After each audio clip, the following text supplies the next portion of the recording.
Hi, I'm Morgan, and today I will be reading Chapter 16 of A Bachelor Husband by Ruby M. Ayres. Chapter 16. It is the little rift within the lute, which, widening ever, makes the music mute. Marie had stopped dead, the blood rushing to her face, her hands nervously clutching the brim of the hat she had taken off when she entered.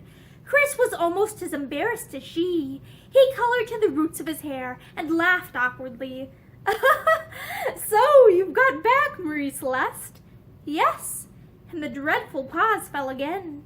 They both knew quite well that Miss Chester was watching them, but for the life of her, Marie could not have moved a step towards him. Then, at last, Chris said, "Well, aren't you going to give me a kiss?"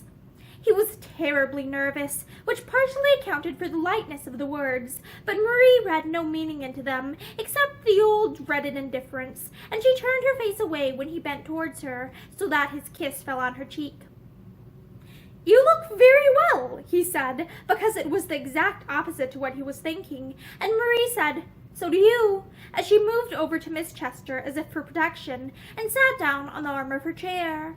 Chris lounged against the mantel shelf and stared up at the ceiling. "Did you have a good time with Feathers?" he asked, bringing his eyes down to his wife's pale face. "Yes, I'd never been before. We went up to Wargrave. It was lovely," she answered mechanically in little jerky sentences.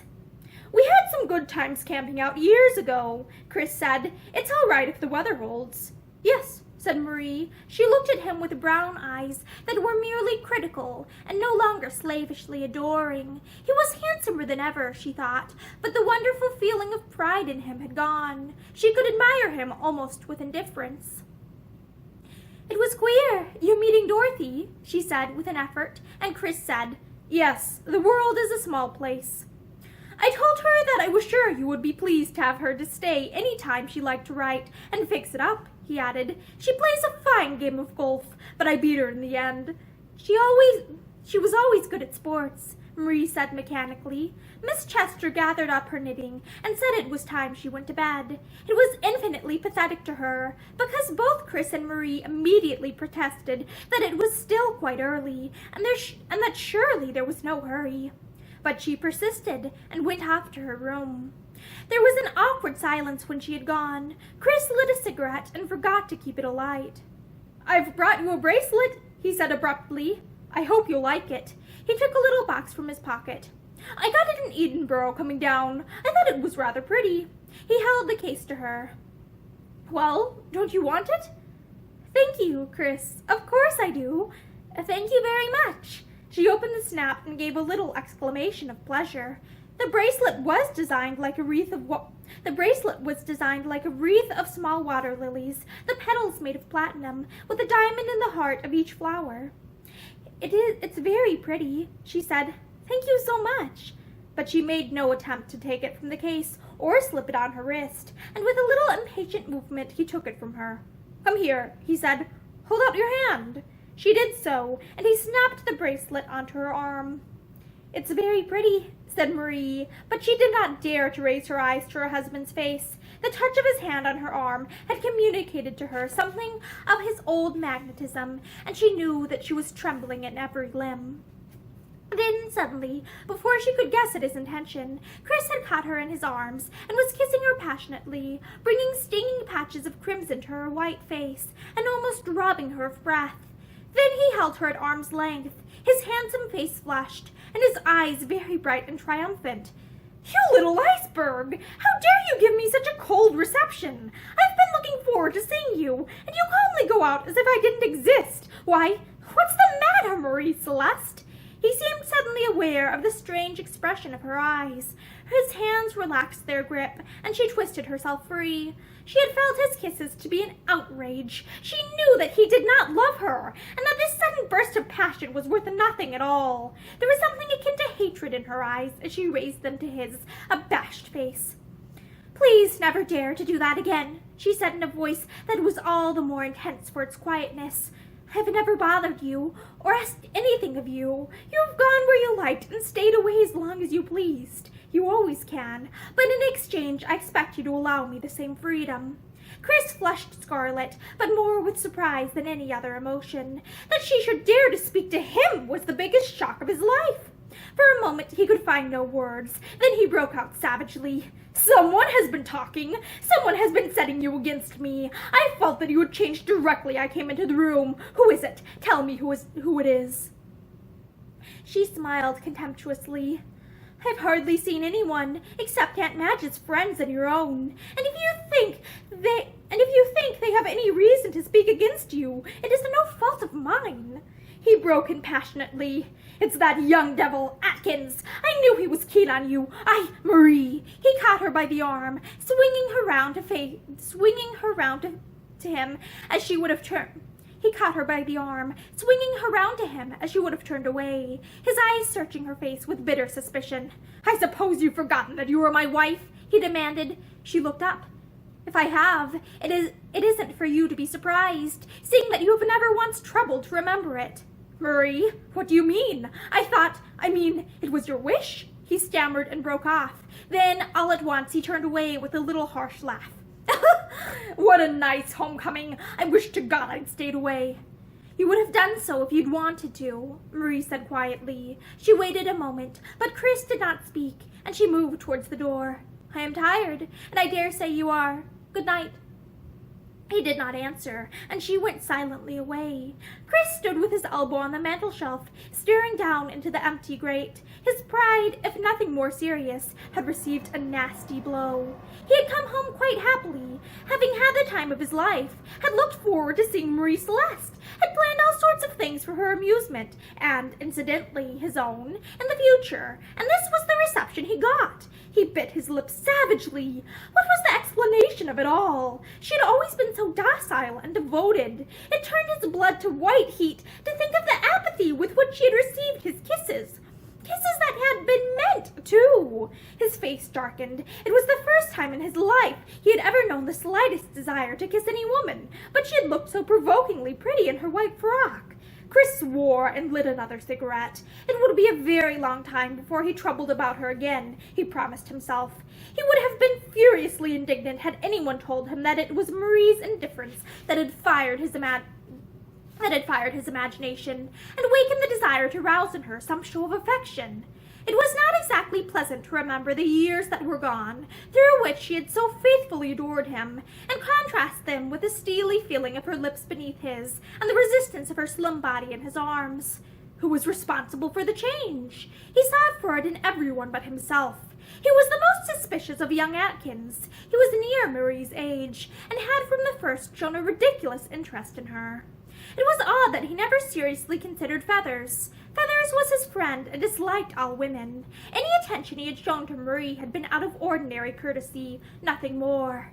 Well, if this was the attitude she meant to adopt, he would soon let her see that he was quite indifferent. He would go his own way and leave her severely alone. Hang it all! He had brought her home a bracelet, and written whenever there had been anything to write about. He would not have believed it possible for her to be so unreasonable. He comforted himself with the reflection that in a few days she would come to her senses. All their lives there had been little ups and downs of this kind, and she had never failed in the end to say she was sorry. She needed a firm hand. He supposed that all women did. Having argued himself back into a more complacent state of mind, Chris turned out the light and went up to bed. His room was next to Marie's, and as he moved about it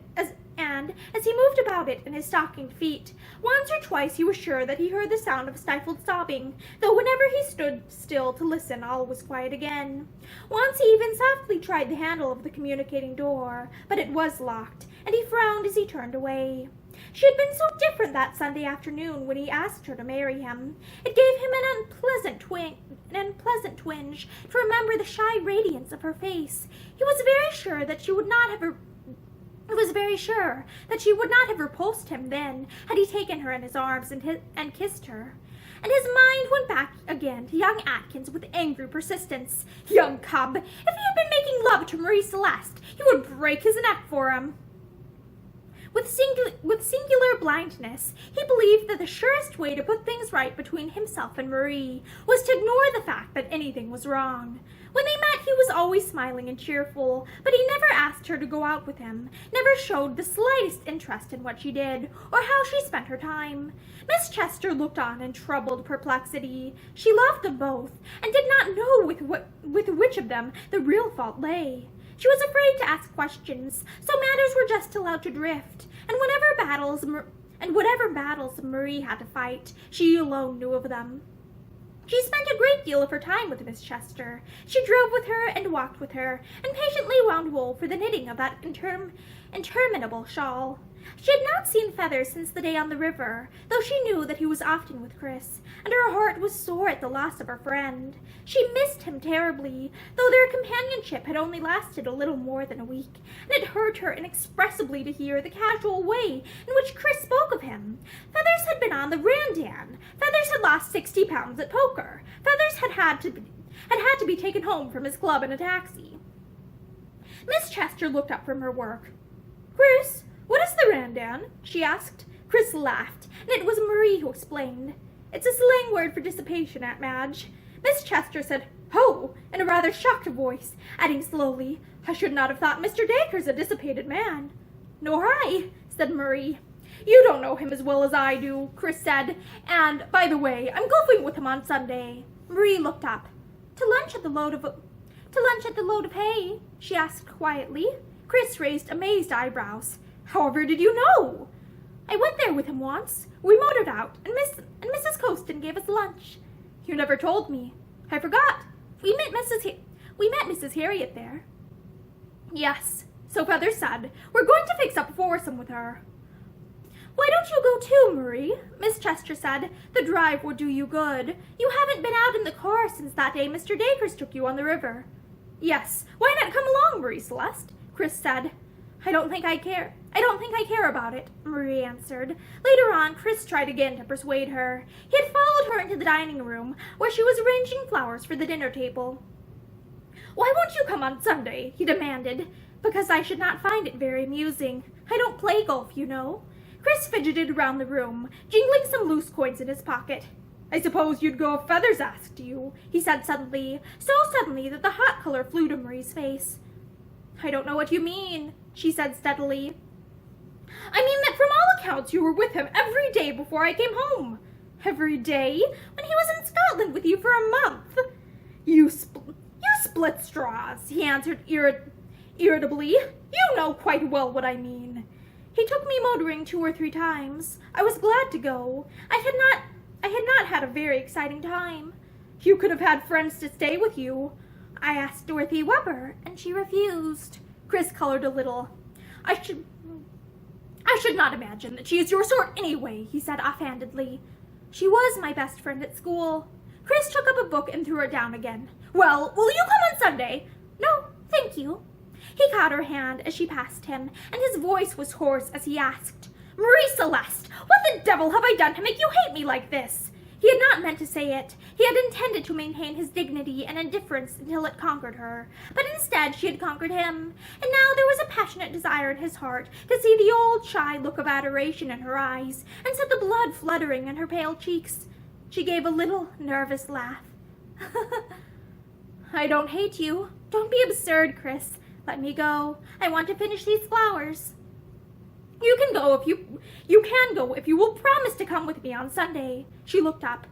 Why are you so anxious for my company all at once?" He frowned. "It looks so rotten, our never being together. Feathers is always getting sly digs in at me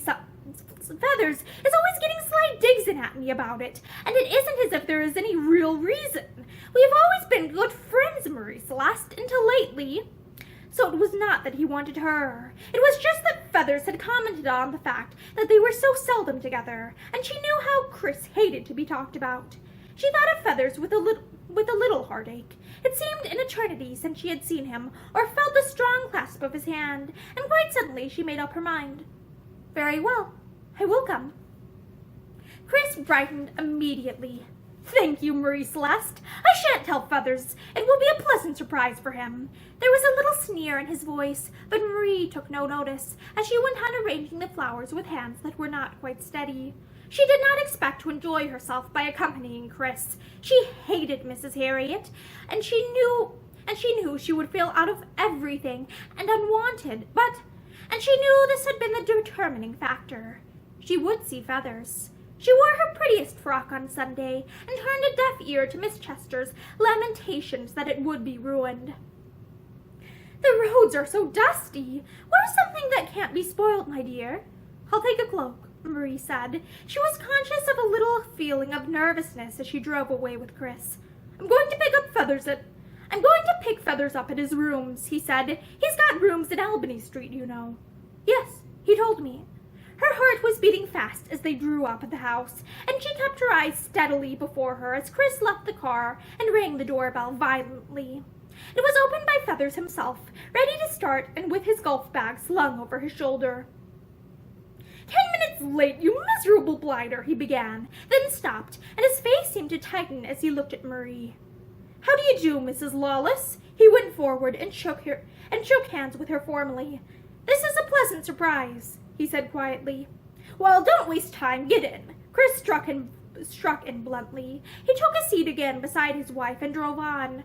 Marie felt strained and nervous. She tried hard to think of something to say. She knew it would be the most natural thing in the world for her to turn and speak to Feathers, but she could not force herself to meet his eyes. "You're very talkative," Chris said with faint sarcasm, looking down at her. He glanced over his shoulder at Feathers. Was she as quiet as this when you took her out, Feathers?" Feathers laughed and made some evasive answer. He tried not to look at Marie, but his eyes turned to her again and again. It seemed a lifetime since they had met, and it filled him with unreasonable jealousy to see her sitting by his best friend's side, as once she had sat by his, and to know that she belonged to Chris, irrevocably. It had cost him a tremendous effort to keep away from her. Chris had asked him to the house a dozen times since his return, but he had always managed to avoid going. What was the use? He had had his little hour of life. There was nothing more to hope for. Mrs. Harriet was out in the road looking for them when they drew up at the inn. A faint shadow crossed her face when she saw Marie, though she was effusive in her welcome. "And Mrs. Lawless, too! How delightful! And how perfectly splendid you are looking, Chris!" Chris walked on with her to the inn, and for a moment Marie and Feathers were left together. They both tried to think of something to say, but even ordinary conversation seemed difficult. It was only when Marie's coat slipped from her arm, and they both stooped to recover it, that for an instant their eyes met, and she broke out, as if the words were formed without her will or knowledge. It is nice to see you again, Mr. Dacres." Poor Feathers! He flushed to the roots of his rough hair as he answered gruffly, "You are very kind, Mrs. Lawless." And then, with a desperate attempt to change the subject, "Chris looks well, doesn't he?" "Yes." She looked at him resentfully, but something in his face soothed the soreness of her heart, for there was a hard unhappiness in his eyes and a bitter fold to his lips. He is not happy any more than I am, she thought, and wondered why. She sat next to him at lunch, and Mrs. Harriet and her sister took the whole of the conversation between them. They talked of golf till Marie's had reeled, and Feathers interrupted at last. This is not very interesting to you, I am afraid, Mrs. Lawless." Mrs. Harriet laughed. "Mrs. Lawless ought to learn to play. Why don't you teach her, Mr. Dacres? She really ought to play." "I'm afraid I should never be any good at it," Marie answered. "I never could walk far, and it seems to me that you spend all the time walking round and round." Mrs. Harriet looked at Chris. "Your wife is a vandal," she told him. "I am surprised that you have not made her into more of a sportswoman." He would have spoken, but she rattled on. "Did they tell you how they ran into us down here 10 days ago? Wasn't it queer? And what do you think that silly Mrs. Costin thought? Why, that Mrs. Lawless was Mr. Dacre's wife. We had such a laugh over it, didn't we?" She appealed to her sister. Marie had flushed crimson. She looked appealingly across at her husband, and was stunned by the look of anger in his eyes. Anger with her, she knew. With a desperate effort, she pulled herself together. "I wonder if people thought any of the women Chris played golf with in Scotland were his wife," she said. Mrs. Harriet screamed with laughter. "That's the first time I've ever seen you hit back," she she cried, clapping her hands. You dear, delightful child. Feathers pushed back his chair and rose.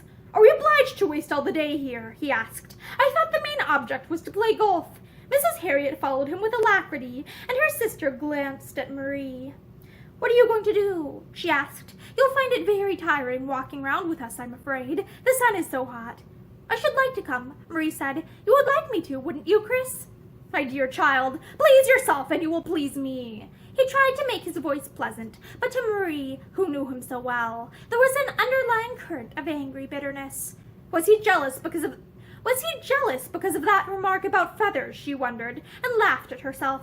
Chris had never been jealous of anyone or anything in his life. I shall come then, she said, and walked out of the room. But before they had got halfway round the course, she was tired out, and had to admit it. There were hardly any trees for shelter, and the sun blazed down relentlessly on the dry grass. Mrs. Harriet and Chris were playing together, and a little ahead, and Marie said to Feathers, I'm going to stay here and rest. Please go on, and I will walk back to the clubhouse directly. They were passing a little group of trees.